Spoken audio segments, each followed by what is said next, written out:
çfarë kujtoni, si kujtohet familja, si kujtohet fshati juaj, ardhja në Shqipëri, si eksperimentet në Shqipëri në ato kohë? Ndjenjat tuaja të para, kur jeni kthyer në çamëri, pra keni ikur në moshën 9-10 vjeçare, fëmijë me mbresat e fëmijërisë, dhe jeni kthyer pas shumë viteve. Në çfarë moshë u kthyet dhe kur shkuat Tani unë kam ikur nga çamëria. Çfarë ndjete? Unë kam ikur nga çamëria 10-12 vjeç në 44.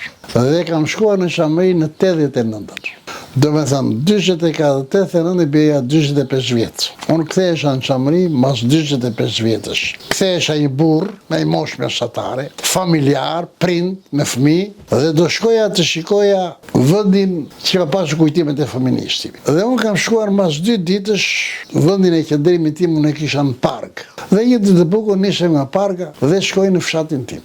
Atje shkova me një person që familja ime e njifte, me një të krishterë që e njifte para se sa të shpërbulesh. Kisha edhe gruan me vete, me thënë të drejtën, kur vajta aty, shtëpia ime ishte kthyer në një gërball.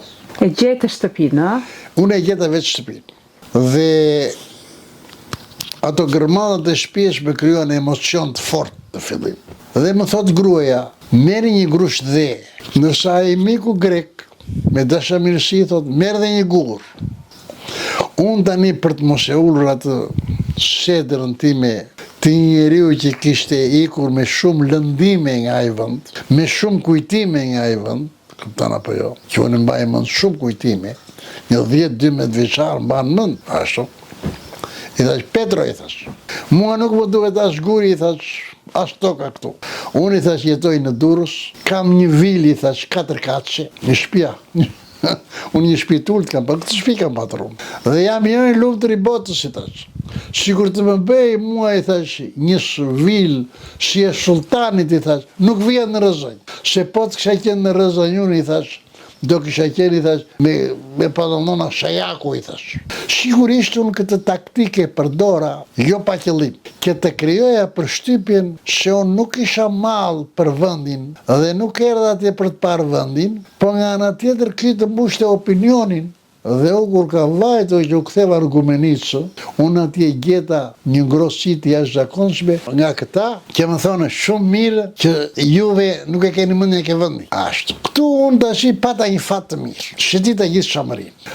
Dhe pata një fat të mirë se kudo që shkoja fotografoja. Unë kur vajta nuk ishte as aparat fotografik, as celular, as gjë se në atë kohë nuk ishte celular fare. Por njerëzit që më shoqëronin, i thoja me në gjithë bëjmë një fotografi në një pamje panoramike, do me thënë, jo të fshatit, po panoram, do me thënë, romantike. Dhe unë kam qenë deri te shtëpia e Marko Boçari, herojt e Sulit. Unë në ato fotografi jam atje në sallon ku gratë suliote janë hedhur duke hedhur valle për të mos rënë në duart e Aliut. Pra unë shkova me qëllim të vizitoja qendrat historike, vendet e kulturës çame, në mënyrë që këto t'i paraqesja, t'i trajtoja në shkrimet e mia, në emisionet të veçanta, në mënyrë që ta popularizoja dhe ta bëja të njohura të krahinë me shumë histori. Dhe ja dolla ka vajtur disa herë dhe nuk kam pishman më sepse mund të kemi qindra fotografi.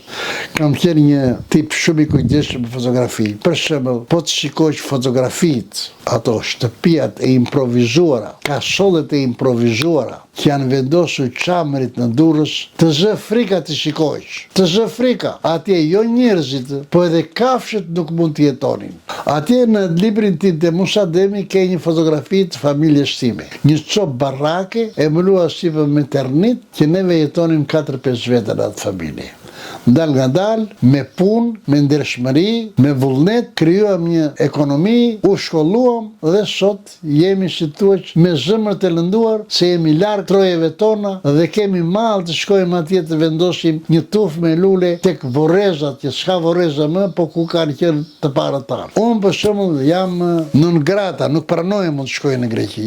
Edhe juve non grata? Nuk pranohem mund të shkoj në Greqi, megjithse unë nuk kam shkruar asnjëherë gjëra urrëtie për Greqi. Bekrit. Përkundrazi kam bërë një libër që thot marrëdhëniet e krishterëve me muslimanëve, me shqiptarët, marrëdhëniet e komuniteteve. Do me thënë marrëdhëniet kanë qenë pozitive dhe ajo që unë shoh të dobishme është që neve nuk duhet kemi armiqësi në popull. Dhe neve as politika shqiptare, as politika greke nuk e vret mendjen për këtë harmonizuar, këtë plagë që kanë dy vendet tona. Pak më parë në bisedën që po bënim, në reportazhin e parë, theksua diçka me shumë rëndësi për sa i përket çështjes së historisë, pra historianët dhe studiuesit, gjithashtu edhe mediat, duhet të kenë shumë kujdes sidomos në transmetimin e këtyre ngjarjeve historike për të mos mbjell urrëtie, për ta transmetuar ashtu si është dhe duhet të pranohet e vërteta, si nga shteti grek, si nga populli grek. Për këtë diskutuam pak më parë edhe për një mikun tim nga Kreta.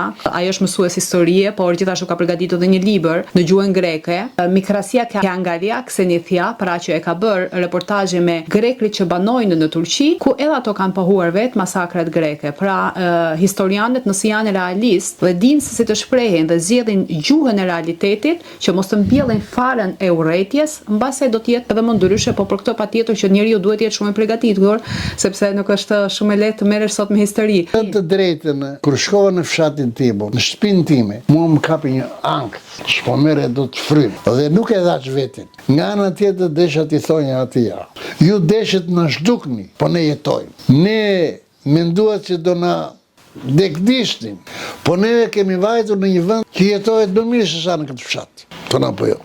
Ne mund të kemi mall për vendin, por jo për mënyrën e jetesës. Mënyrën e jetesës, tonë apo jo. Dhe aty unë në vend ai nuk krijoi kënaqësi nga unë. Që unë jetoj në plazhin e Durrësit, i thash, është plazhi më i madh i Shqipërisë. Kam një shtëpi të madhe aty, thash, jetoj i lumtur, jam në arsim, po të isha këtu do isha një çoban fshati e një në tjetër, do me thënë, deshet në zhduknin, po ne ra më mirë. Dhe sot po të shikosh ti, shumë fshatarë çamër, janë biznesmen të fuqishëm. Kur them të fuqishëm, bëjnë tregti me Evropën, tonë apo jo. Kjo të tregoj tash. Por vendi është gjithmonë i dashur. Unë kam mall për vendin tim. Kam mall për vendin tim, sepse mua më kujtohet gjyshja ime, të afërmit e mi, shokët e mi që luanim në fëmijëni, që shkonim në rrugëqet e fshatit, e dilshme, ka kujtimet e veta fëminia. Kujtimet e fëminis janë të pashlishme. Përdojnë të pjesë, që e ke pasur fëminin? Dikush e ka pasur fëminin tragjike, se është rritu jetim, pa mbështetje. Ndërsa unë kam kujtimet mira për rinin time. Dhe kam edhe disa kujtimet të mira, sepse neve në luftën nuk kemi humbur njerëz, se kemi pragu firit, u larguam me njerë. Kemi vuajtur, siç kanë vuajtur të gjithë, tonë apo jo. Kemi patur ato siklete siç ka pasur të gjithë.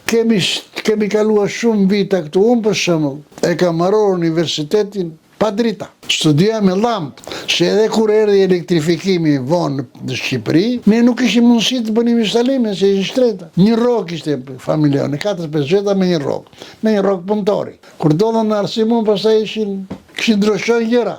Faleminderit shumë që ndave kujtimin faleminderit shumë tuaj në vizitën e parë në Çamëri, dhe të gjithë çamët duhet ta vizitojnë vendin e tyre, jo vetëm çanën, por të gjithë shqiptarët, sepse neve jemi një. Pra kemi një gjak, kemi një gjuhë, por këto janë zona dhe krahina të ndryshme, por sa më shumë shqiptarë le të vizitojnë tokën Çamër. Të lumt goja moza. Faleminderit. Unë vetë nuk shkoj dot, se donë jam 9 grada. Më ke kënaqur shumë, je një vajzë e bukur në paraqitje, e bukur në shpirt dhe e bukur në idealet e tua. Ç'është ideali? Ideali është pikëqëllimi më i lartë që i vë vetes jenu për të realizuar. Ti ke një pikëqëllim të evidentojsh historinë e Çamërisë, dramën Çame, dhe atë që bën ti nuk e bën dot çdo njeri, se ti ke shëtitur gjithë hapësirën turke, që është hapësirë shumë e madhe. Hapësira turke është sa hapësira franceze dhe gjermane, e ke shëtitur dhe ke deri në kufi dhe ke gjetur familje Çame të iku 23-24. Kjo është një merit e jotja. Ti meriton një piedestal, edhe të ketë çdo familje Çame, të ketë fotografia tjetë në mur. Dhe unë do të bëj një fotografi me ty sot dhe do të vanë në mur. Dhe them, kjo ka qenë ajo që ka bërë atë që ka bërë çdo njeri. Mundësia ime kaq është. Faleminderit shumë. Kjo është problemi më i madh që mund të marr në jetën time, duke fituar respektin dhe dashurinë tuaj. Problem i madh është. Faleminderit shumë. Kur ke respekt tek njerëzit ke shpërblim. Shumë faleminderit zotit dhe është Faleminderit e juve, Faleminderit. shumë faleminderit për ju.